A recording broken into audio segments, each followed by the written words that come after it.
Hi guys, welcome to the next part of this course. You can see that the beginning slide is similar to that of the previous lesson that I've just completed. My point here is that I have broken these down alphabetically, and we are going through the synonyms or words that have similar meanings to the ones that we are discussing in these lessons, and we are going to discuss them in alphabetical order. Till now, we have just reached till alphabet C, and I have divided these lessons alphabet wise so it's easier for you to follow them and understand them. These are questions that are usually asked in a lot of competitive exams, and I hope that they help you with their preparation. The last word that we discussed in the previous lesson was construe, and I gave you the example of how if a new girl in your class asks you to sit for lunch with you, then you could probably construe that she wants to be friends with you. That is how we explain the meaning. And for those of you who have just joined us from this lesson onwards, the idea is that we are going through this word by word, and we are trying to discover and figure out the different contexts in which the words can be used, and we are discussing one or more synonyms for each of the words. This, I think, would really make it very clear for you. If you can't remember certain meanings, maybe the explanations can help you decide the right meaning of certain word. Let's move on with and continue with C. The next one here is copious. So if you have a copious amount of something, means that you have a lot of it. Like if you're taking copious notes right now, then you will know when the time has come for the review sessions. And you can probably just perform well in your competitive exams in future if you're taking copious notes. That is one way in which you can use it. So you can use copious for something that is quantitative, like let's say you have copious admirers, and you can also use it for something that is qualitative, like copious gratitude that you feel for having those admirers. The synonyms here are bounteous and exuberant. While exuberant, again, guys, one thing that I want you all to note is that synonyms are words that are close or similar to the word that we are discussing here, that's copious, does not mean that in exuberant exactly means copious. These are two different these have slightly different meanings, for that matter. What is the exact difference is your homework for this slide. You should go back and figure out the difference and then tell me how is exuberant different from copious. So yeah, copious, if you like, is large in quantity or number, and another synonym can be abundant. Corroborate.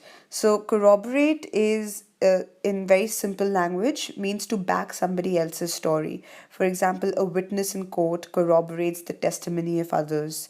So it means to make certain or to confirm something.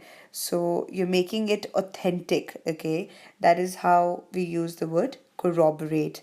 As you can see here, the figure that we have used is probably just raising his hand saying, okay, I corroborate, I agree, and I confirm that XYZ is telling the truth. Okay, we have advanced to D now, and the first word that we're discussing, starting with the alphabet D, is debacle. Now, debacle is a violent breakdown or a sudden overthrow. As the synonym we mentioned, vanquishment over here. We can also use debacle to refer to probably a fiasco or a disaster or a great failure. So let's say if several dogs, they run onto the field during a cricket game, and they just, create a chaos, and players are tripping all over, and they are maybe chewing up the grass or things like that. So you can call the whole event a debacle. Okay, so debacle means it's an utter and a complete failure and a disaster. Next one is decadent. Decadent can be used as an adjective to describe a wasteful indulgence or extravagance. So let's say celebrities, who find themselves unable to manage sudden fame or fortune, they sometimes tend to go overboard and they throw like parties worth lakhs and lakhs of rupees, and they live that fast life and maybe turn to alcohol or other things. And because they're famous, then we read about them and we read about their decadent lifestyle in the tabloids or newspapers. So decadent says decaying or decayed, especially in terms of morals, that is degraded, or debauched. So this is the point. So decadent is, like we said, it's indulgence, or it's a lot of it, but it's usually wasteful. Hence, we've used strong terms like decaying or decayed here. Delude again, when I was speaking about the word illusion, then I also spoke about delusion. So that is where the word delude comes from. Delude means to deceive or to beguile, a word that we have already discussed, or to misguide. To delude simply is to trick or to fool, often in relation to maybe even your own self. Like if you delude yourself into thinking that the mithai that your mom has made is apparently low in calories and fat, then you will actually be disappointed to find out that no, it isn't. She's actually put a lot of ghee or butter in it. So, my point is, to delude means that you're even tricking or fooling your own self into believing something that does not really exist or might not be true. Deride. Now, deride, let me explain the meaning. Of course, you've written here that deride means to ridicule or to laugh contemptuously at somebody or to disparage somebody. Now, let's explain this or break this down. Now, deride comes from de and ride. These are two different terms here. Deride. So, to ride people means to get onto their case and to give them a hard time. To deride is to do the same thing but with an insulting language or poor treatment. Like deride, it actually comes from the Latin words deridere, which means to ridicule or to scorn somebody, and it's usually used to express dislike or even hatred for for some, you know. So deride means if you're criticizing somebody with words, is a common way to deride. Or we can say that, you know, politicians, they often deride each other in their speeches during election campaigns. That's a good way to use it. The next word is desultory. I love the word, I love the way it's pronounced, and I love the way it sounds. Desultory. Desultory means aimless or chaotic, means lacking in consistency, constancy, or visible order. So if you lack a definite plan and you know you flip from one thing to the other, then we say that "Arey yaar, your actions are desultory, you know, you're just lost. You're wandering here and there and you're just jumping from one thing to the other. So being lost, you can say that your actions or the way you're behaving, that's just desultory. That's how you use the word. As you can see here, there's this mumble jumble here. So it's all lost, desultory. Next, diatribe. Again, diatribe is a word that is often used when we say that you know somebody is giving like an angry or a critical speech. That is what a diatribe is. It's a bitter, sharply abusive denunciation, or an attack or a criticism. Denunciation means to denounce, yeah, to say that you know, oh no, we don't agree with it, sort of a thing.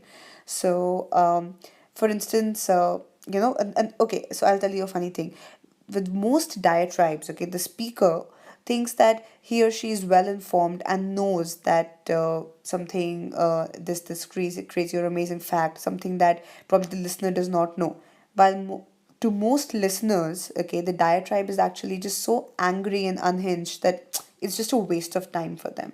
Okay, a castigation. Like you can see how here this is the diatribe, you know, just to keep on saying something or evil things, and you know, you're just unleashing all that venom on something that is not really required. You don't have to have such a strong reaction. Next one is diffident. Diffident is timid or sheepish or doubtful. Somebody who's lacking in self confidence. So, like a diffident person will never become a stand up comedian, sort of, you know, a person. So, he's somebody, if you're, let's say, shy, then so we say that you have a diffident manner. You lack self confidence, or are sort of sheepish or doubtful as a person. The last one is disembody. Disembody, as the name suggests, means to divest of a body or unbody. That's, you know, you don't have a proper form, or you can hear maybe a sound that does not have a physical form to it. For example, as I walked in the store, I was welcomed by the disembodied voice of a person whom I could not really see. Or we could not see the disembodied ghosts, but we could see the items they were tossing around in the house.